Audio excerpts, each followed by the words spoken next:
What do you see as some of the special requirements of the live production environment? What do they need that others don't?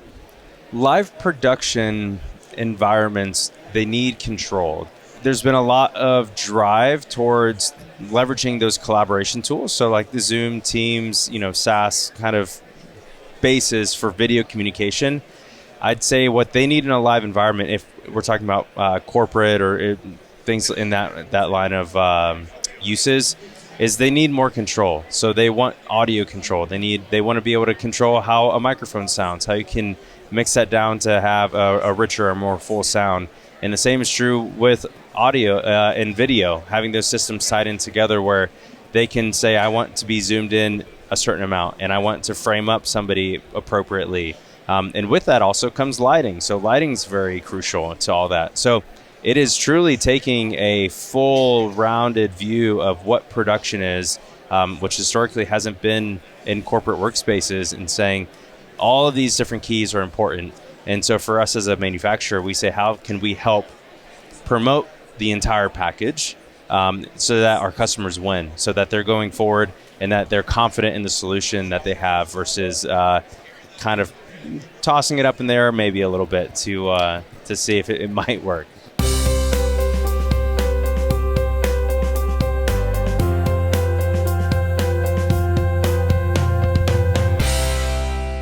What is Ross Video? So Ross Video is a broadcast manufacturing company. So anything from the lens to lens. So from the camera to how you're viewing content, Ross does kind of everything in the middle there. So anything from routing, switching, camera, robotic control systems, graphics, facial tracking software, MAM control and software, media, playback and recording. We kind of do it all in the broadcast space. Well, there's more to the market than just broadcast. Do you all serve other markets than that? Absolutely. So we're in a lot of different verticals. We're in broadcast, obviously, sports, news, included in that kind of world, but also in the education market and the corporate market. So that's a very wide, kind of broad stance. But corporate being finance, retail, healthcare, creative agencies, big tech, things like that. So we're across the board in a lot of different places, and also in like houses of worship, things like that. So anywhere where there's live environments or video transmission happening. There's a lot of companies that are in that space. Why should someone consider Ross? Something that's unique about me is I've been a customer for years before I was actually a part of Ross. And so what I typically say is my experience was that there's lots of different pieces of gear that you can put together to make a solution. But really it's the people behind the products and the support team behind the products that you install that really make something a success or not a failure, but you might not be able to maximize it as best you can. So from the perspective of a customer, what the difference maker for me was the support that I had from the Ross team. So everywhere from my first line of defense, which was my sales team, to all the way to the solution architects who help implement the solution, our trainers, the support team that when you call up at 5 o'clock Eastern time and now you're needing support through the night, we had Ross support throughout the entire experience. So I knew that they'd spin the jets for me. One of the values that they say is we can use a helicopter support if we have to. And we didn't have a helicopter come support me, but it felt like the jets were spun to get me the help that I needed. And so what I really start with when I talk to people is really about that. It's more about the partnership and the long-term solution and that partnership of how can we support you and really come alongside. So that's what the difference maker is for me. It's people focus versus just here's a product and then we sell it and we leave you with it. We want to make sure that it grows with you and make sure that you have a solid partnership behind that product. What have you got that's new for us? What's new at NAB New York, which is special, is that we have a Modex card, which goes inside of our hyper-converged platform, which is Ultrix. So Ultrix hosts our routing and switching platforms and does a whole bunch of other things. But what's great about it is that you can do different standards. So 2110, fiber, SDI, and all these different configurations. You could build out a router for what your needs are, and it can all land in one kind of combined space. What we developed as well, our product team made this Mod X blade. So you can take PCI slots and put in different SFPs. So you can have HDMI outputs, you can have fiber, you can have SDI, and now you can have NDI directly inside your Ultrix. So taking the newer format being NDI, that's kind of coming into the broadcast world a little bit, and being in a broadcast robust type of environment versus some of the more entry-level NDI workplace solutions. Well, you use the word broadcast robust. What does that mean? I think it's confidence in a solution. You leave it online on Thursday night. When you come back Friday morning, it's on. It works. It's not meant to turn off. Things like that. My past life was in AV and also in live environments, and the worst was when you leave it online all night and you come back and it doesn't work. You have to reconfigure it, things like that. So it just gives you a little bit more confidence knowing that you have a solid background in infrastructure, really, for your video solution. You've talked about the different markets. You got your start in broadcast, clearly, and you've expanded into houses of worship and sports. What markets are hot? Where's stuff really happening now? Corporate is a really big focus for us right now. Corporate being, again, anyone that needs to communicate leveraging video. Within corporate, there's a whole another market that's kind of emerging right now. Education's another one. Universities are really looking at how can we train and enable.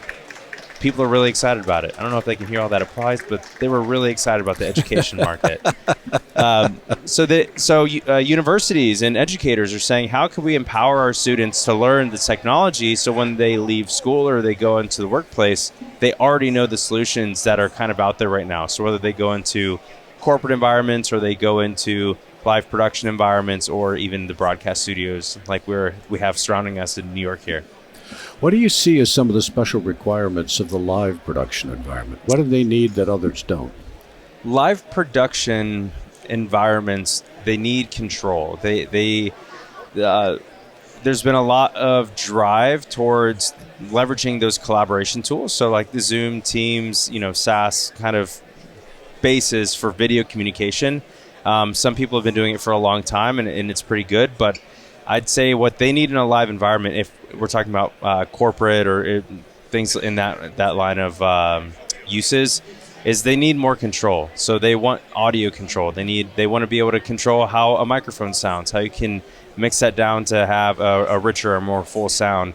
And the same is true with audio and video, having those systems tied in together where they can say, I want to be zoomed in a certain amount and I want to frame up somebody appropriately. And with that also comes lighting. So lighting's very crucial to all that. So it is truly taking a full rounded view of what production is, which historically hasn't been in corporate workspaces, and saying all of these different keys are important. And so for us as a manufacturer, we say, how can we help promote the entire package so that our customers win, so that they're going forward and that they're confident in the solution that they have versus kind of tossing it up in there maybe a little bit to see if it might work. One of the buzzwords at NAB Las Vegas in April was AI. Mm-hmm. And AI, as we know, is a huge field. Mm-hmm. But does AI play a role in your products? Sure, absolutely. AI, I think, is still being determined of what we mean by AI. For us, the easiest thing that I go to is we have a product called Visionary. So Visionary helps an operator focus on the show and not have to sit and have a camera operator per se to lock in on a presenter or multiple presenters, and they can focus on making sure the cues are correct, making sure that they're able to switch and cut a show in a way that's more engaging for them. So we're using AI in terms of like facial recognition, body tracking, things like that, to where when you're maybe if your presenter is really hyper and they like to move around the stage a lot, it's able to recognize that. And if they maybe go out of the frame and come back into that frame, a human doesn't have to re-engage that facial tracking. The software will say, okay, here I see this face again, I see the person in that zone again, and they can lock onto it. So that's a very basic example, I think, of how we're leveraging AI and how it can have an immediate positive effect for our customers in their production environments. A lot of the media industry is really stressed. There's a lot of transition going on. There's a lot of downsizing. What do you see as reasons for optimism? Right now, we are on the the most forward-thinking part of production that I've ever seen. Right before everything was analog. It was this cable to this device, do the thing. Now you're able to leverage like hyperconverged solutions. As a customer, I loved, because I'm taking video and routing and switching and putting it all in one box, and that's also including hyperconverged can be your audio embedder, so I can point audio to anywhere I want it to go. So one product is doing more and more things. So it's the same thing as 15 years ago, we had our phone, and then we also had the camera that we would take around to take pictures, and then we also had our printers at home, and we had all these different devices to just have us work with technology. And then somebody came along and they put all of that in one device, being your phone.